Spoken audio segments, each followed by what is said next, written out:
আসসালামু আলাইকুম।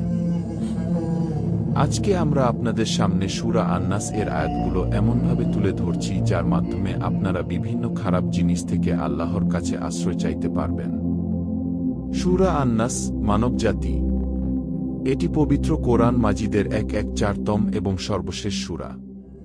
এই সূরাটির মূল প্রতিপাদ্য বিষয় হল শয়তান ও কুমন্ত্রণাদানকারী মানুষ এবং জিনের অনিষ্ট থেকে সর্বশক্তিমান আল্লাহর কাছে আশ্রয় প্রার্থনা করা।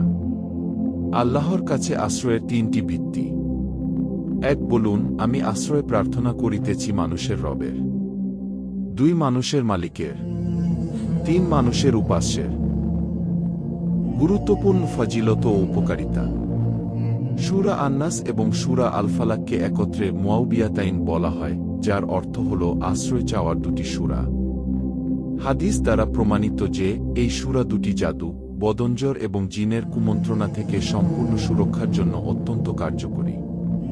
মহানবী সাল্লাল্লাহু আলাইহি সাল্লাম নির্দেশ দিয়েছেন, যে ব্যক্তি প্রতিদিন সকাল সন্ধ্যায় সূরা ইখলাস, ফালাক ও নাস পাঠ করবে, আল্লাহ তাকে সকল প্রকার অনিষ্ট থেকে রক্ষা করবেন। ঘুমের আগে এবং প্রতিটি ফরজ সালাতের পর এই সূরাগুলো পাঠ করা গুরুত্বপূর্ণ সুন্নাত।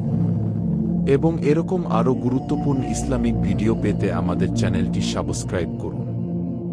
আমাদের টেলিগ্রাম চ্যানেলের লিংক নিচে ডিসক্রিপশনে দেওয়া আছে, সেখানে আপনারা জয়েন করতে পারেন। সেখানে মাঝে মধ্যে বিভিন্ন গুরুত্বপূর্ণ জিনিস শেয়ার করা হয়। আমাদের ওয়েবসাইটে সূরা আন-নাস এর বাংলা অর্থ সহ দেওয়া আছে। আপনারা চাইলে সেখানেও ভিজিট করতে পারেন, লিংক ডেসক্রিপশনে দেওয়া আছে। আল্লাহ হাফেজ।